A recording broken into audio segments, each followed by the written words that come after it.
Fresh off an NBA Finals, I don't think a lot of people really suspected that the Phoenix Suns were going to do as good as they did last year. And about a month ago, I was one of the biggest people on YouTube that were hyping up the Phoenix Suns because it was definitely deserved. When I made that video about a month ago that really changed the course of my channel, the Phoenix Suns at the time were at a 15-game win streak. The streak would end at 18, but the Phoenix Suns knew that they had something to look forward to this season. And after beating the Golden State Warriors on national television the first time and then losing to them the last two times, a lot of people still have Golden State as the best team in the NBA, and they moved on from the Phoenix Suns. The Suns are a good team, I don't doubt that, but one of the things that make them really good has to be their depth that they have. In my personal opinion, I really do believe that the Phoenix Suns have the best bench in the NBA, even better than the Warriors. I know that's probably a crazy take, and honestly, this is something that I've kind of gone back and forth in my head with, but if it's between any two teams, it has to be the Warriors and Suns. Which, if we're looking at the way things could possibly go, there's a good chance that's going to be the Western Conference Finals. And when we look at it that way, I honestly think Phoenix would stand a chance versus the Warriors. However, we're not even at the All-Star break, so I don't even want to start making predictions about who's going to be making the playoffs or the Western Conference Finals or anything of that altitude. And this video isn't really fully about the Phoenix Suns to an extent. This video is about the Phoenix Suns and their secret weapon, aka Cam Johnson. I feel like Cam Johnson is a very underrated player in the NBA, and even most importantly, an underrated shooter. In these past couple games, a lot of people have been calling for Cam Johnson to be in the three-point contest. Now, statistically, when you look at it, okay, he's averaging 12 points per game, about 4 rebounds and 1.3 assists. I mean, what's so important about that? And I mean, up until Jay Crowder got Rona, he wasn't even a starter. Well, if we look at that 44 3-point percentage and we take into account that he is one of the best role players in the NBA, I think we need to start giving Cam Johnson a lot more praise than we give him. Currently in the NBA right now, Cam Johnson is sitting at 44.4%, which is number 5 in the NBA right now. Now, this season, a lot of people may or may not know this, but Cam Johnson has been going on a tear, and this is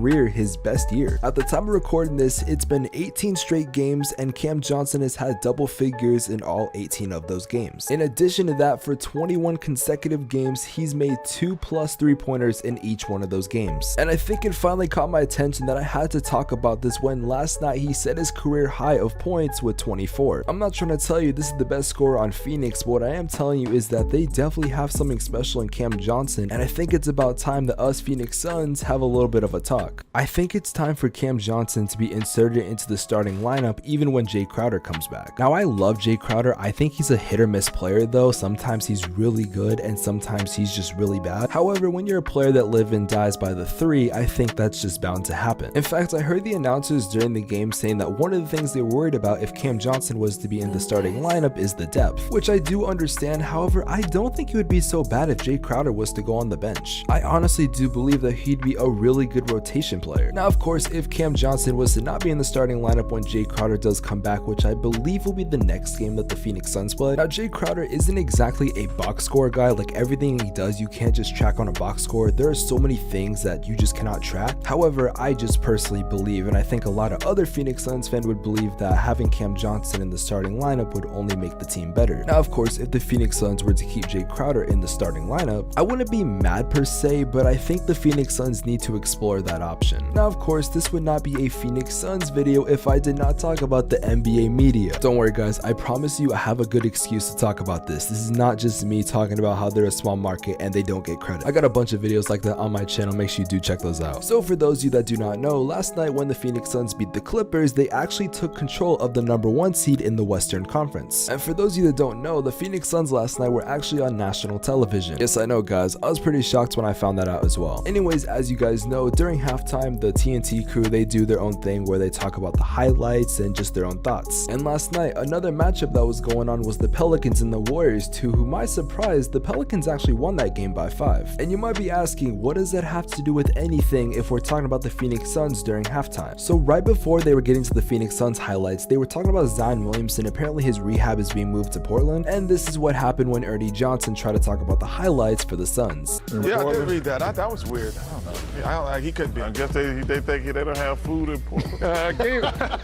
Yeah, this went on for like 8 minutes. So while Ernie Johnson was trying to talk about the highlights, Shaq and Charles Barkley were just laughing about Zion Williamson and his overeating thing that we have heard too many times about. So yeah, that's basically what happened the whole time while they were explaining the highlights, and I think the last 2 minutes of the game, which in reality was probably like 15 to 30 seconds of them reacting to it, the other time was just them laughing hysterically at the thought of Zion Williamson and big amounts of food, and that's basically it. That's like if I'm streaming on Twitch and someone asked me to react to a video, but the whole time I'm talking about a conversation I had with one of my friends. It has nothing to do with the video that's being played, and it's just flat out disrespectful. And I'm not even exaggerating like, oh, this went on for the first 15 seconds. This went on for more than half of it. Practically the whole video was just them laughing about Zion. Obviously, that's not the main point of this video. This was just something that kind of pissed me off, and I want to know your guys' thoughts about that in the comment section below. Now, on a more lighter note, like I did mention earlier, that the Phoenix Suns are officially back to being the #1 seed in the Western Conference. I think it's also kind of funny that the Phoenix Suns have actually held the #1 seed for a very long time until they lost to Golden State on Christmas Day. Of course, the #1 seed does not determine the fact that a team is going to win a championship. However, statistically, the #1 seed wins the NBA Finals 72% of the time. And as a man that loves his numbers, I gotta say that we gotta hold up that #1 seed. Like I said, it doesn't guarantee a championship, but it's definitely good to play to the statistics when you can. Now, before we get into the end of this video, I do want to talk still a little bit more about Cam Johnson, as that's what most of this video was supposed to be about. If you ask me, I think Cam Johnson fully deserves to make the 3-point contest, and I definitely do believe that this man is a top 5 3-point shooter right now in the NBA. I want to remind you guys that Cam Johnson most of the time is coming off the bench. Like I've been trying to say this whole video, I think Cam Johnson should start over Jay Crowder. I think Jay Crowder be a lot better coming in as a rotation player. However, Monty Williams knows best, so I'm just going to take his word, as he's the best coach in the NBA. Yeah, I said the best coach in the NBA. What are you going to do about it? Now, before this video ends, we have one serious topic that we need to talk about, and that is the NBA All-Star voting. As not only the #1 Phoenix Suns fan on YouTube, but the best NBA YouTuber when it comes to covering the Phoenix Suns, sorry Suns Geek, we as a community need to help Devin Booker, Chris Paul, and DeAndre Ayton get in the All-Star game. Yesterday, we got the first returns of the NBA All-Star fan voting, and I'm not gonna lie, we're making some progress, but we gotta do better. Also, can someone tell me how Klay Thompson is 4th when he hasn't played a single game yet? Oh, and so is Kyrie Irving, but I'm only showing the West right now, but just so you know, Kyrie Irving is also top 5 in voting. Now, the reason I'm talking about this in this video is because today is double vote day for the NBA All-Star stuff, and you don't know what that means. On Twitter, if you do the hashtag NBA All-Star and then hashtag the player of your choice, so in our case Devin Booker and Chris Paul, your votes will count twice. And also, in good news, if you go to just literally look up the hashtag Devin Booker,